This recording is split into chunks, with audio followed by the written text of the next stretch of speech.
नमस्कार दोस्तों, स्वागत है आप लोग का आर के ऑनलाइन स्टडी पर। दोस्तों आज मैं आप लोगों के लिए बहुत ही इंपॉर्टेंट टॉपिक नई शिक्षा नीति जो आई है उसके बारे में कुछ टॉपिक्स लेकर आया हूँ जो आपके नॉलेज को बढ़ाएगा और आपके एग्ज़ाम के लिए भी बहुत ही महत्वपूर्ण है।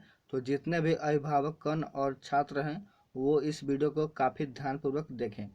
तो वीडियो को शुरू करते हैं। तो नई शिक्षा नीति, तो केंद्र सरकार ने बुधवार को नई शिक्षा नीति को मंजूरी दे दी है। करीब 34 साल बाद आई शिक्षा नीति में स्कूली शिक्षा से लेकर उच्च शिक्षा तक कई बड़े बदलाव किए गए हैं। तो ये हो गया शिक्षा नीति जो कि केंद्र सरकार ने बुधवार को मंजूरी दे दी है। यह शिक्षा नीति करीब 34 साल बाद भारत में लाया गया है।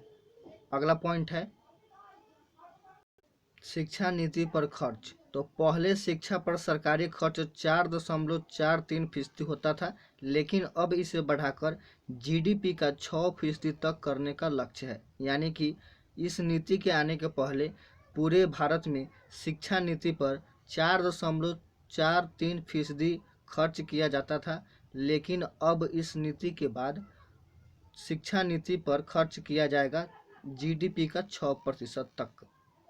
अगला पॉइंट है स्कूलों में 10+2 खत्म, अब शुरू होगा 5+3+3+4 फॉर्मेट। यानी कि अब स्कूल के पहले 5 साल में प्री प्राइमरी स्कूल के 3 साल और कक्षा 1 और कक्षा 2 सहित फाउंडेशन स्टेज शामिल होंगे।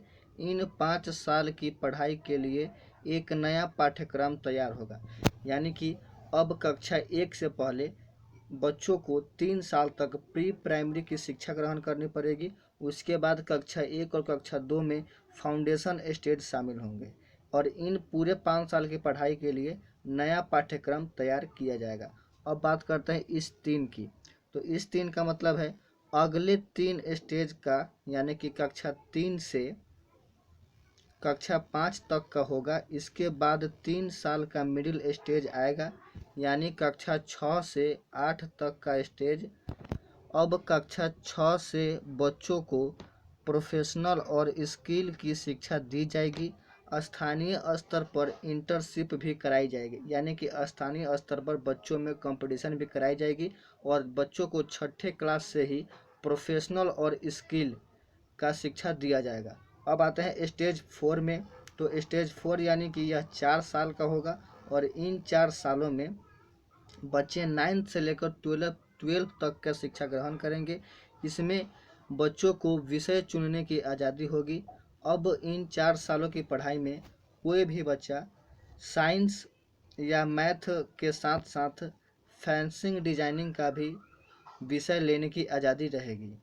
अगला पॉइंट है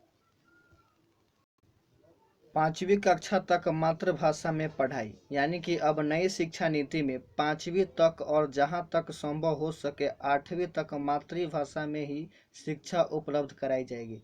यानी कि अब 5वीं कक्षा से ही बच्चों को अपनी मातृभाषा में शिक्षा उपलब्ध कराने की अनुमति दे दी गई है। यानी कि बच्चे अब 5वीं कक्षा से अपनी मातृभाषा में पढ़ाई कर सकते हैं। अगला पॉइंट है स्कूलों में ऐसे होगा बच्चों की परफॉर्मेंस का आकलन। यानी कि अब बच्चों के स्कूल में जो रिपोर्ट कार्ड होती है उसको चेक करने की नीति में बदलाव किया गया है। यानी कि बच्चों के रिपोर्ट कार्ड में बदलाव होगा, उसका 3 स्तर का आकलन होगा। माफ़ कीजिएगा, यहाँ पे आकलन होगा। 3 स्तरों का आकलन किया जाएगा। एक स्तर होगा वह स्वयं छात्र जांच करेगा, दूसरा उसका सहपाठी और तीसरा उसका शिक्षक। यानी कि अब बच्चों का रिपोर्ट कार्ड बच्चा स्वयं चेक करेगा, उसके बाद उसका सहपाठी चेक करेगा और उसके बाद उसका शिक्षक चेक करेगा। तो यह सरकार ने बहुत अच्छी नीति बनाया है। अगला पॉइंट है ग्रेजुएशन में 3-4 साल की डिग्री, मल्टीपल एंट्री और एग्जिट सिस्टम। यानी कि उच्च शिक्षा सचिव अमित खरे ने बताया कि नई नीति में एंट्री और एग्जिट सिस्टम व्यवस्था लागू किया गया है। इसमें 1 साल के बाद सर्टिफिकेट, 2 साल के बाद डिप्लोमा और 3 या 4 साल के बाद डिग्री मिल जाएगी। यह छात्रों के हित में एक बड़ा फैसला है।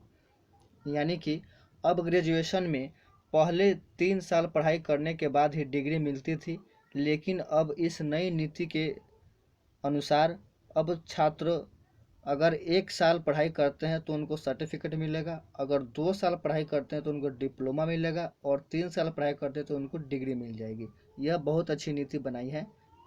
अगला पॉइंट है, नई नीति में एमफिल खत्म। नई शिक्षा नीति लागू होने के बाद अब छात्रों को एमफिल नहीं करना होगा।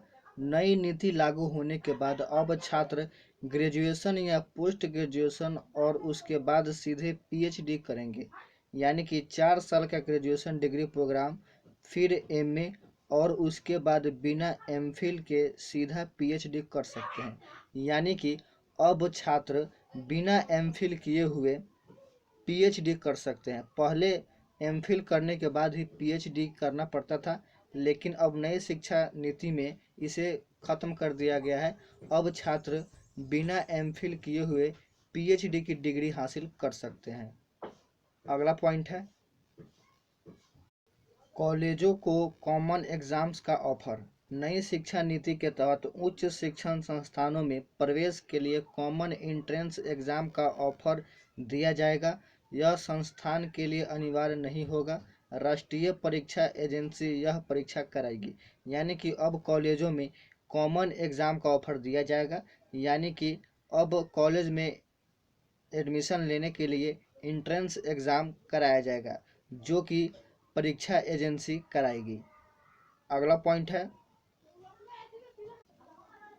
स्कूल कॉलेजों की फीस पर नियंत्रण के लिए तंत्र बनेगा। उच्च शिक्षा संस्थानों को ऑनलाइन स्वतः घोषणा के आधार पर मंजूरी मिलेगी। मौजूदा इंस्पेक्टर राज खत्म होगा। अभी केंद्रीय विश्वविद्यालय, राज्य विश्वविद्यालय, डीम्ड विश्वविद्यालय और प्राइवेट विश्वविद्यालय के लिए अलग अलग नियम हैं। भविष्य में सभी नियम एक समान बनाए जाएंगे। फीस पर नियंत्रण का भी एक तंत्र तैयार होगा। यानी कि अब नई शिक्षा नीति में स्कूल और कॉलेजों के फीस पर नियंत्रण रखा जाएगा, जिसके लिए एक नया नियम बनाया जाएगा। अगला पॉइंट है, ऑनलाइन एजुकेशन पर जोर। नई शिक्षा नीति में नए सुधारों में टेक्नोलॉजी और ऑनलाइन एजुकेशन पर जोर दिया जाएगा। कंप्यूटर, फोन, लैपटॉप इत्यादि के जरिए विभिन्न ऐप का इस्तेमाल कर शिक्षा को रोचक बनाने की बात कही गई है। यानी कि अब नई शिक्षा नीति में ऑनलाइन एजुकेशन पर जोर दिया गया है, जिसके तहत बच्चों को अच्छी तरह से पढ़ाई मिल सके। यानी कि अब ऑनलाइन शिक्षा के माध्यम से बच्चों को कंप्यूटर, फ़ोन या लैपटॉप के माध्यम से, विभिन्न ऐप के माध्यम से बच्चों को शिक्षा दिया जाएगा और शिक्षा को रोचक बनाया जाएगा। इसी के साथ वीडियो यहीं पर समाप्त होता है। अगर आपको यह वीडियो अच्छा लगा हो तो प्लीज़ वीडियो को लाइक करें और चैनल को सब्सक्राइब करें, ताकि कोई भी अपडेट आपसे मिस ना हो, और वीडियो को ज़्यादा से ज़्यादा शेयर करें ताकि दूसरों को भी मदद मिल सके। तो मिलते हैं अगले वीडियो में, तब तक के लिए धन्यवाद।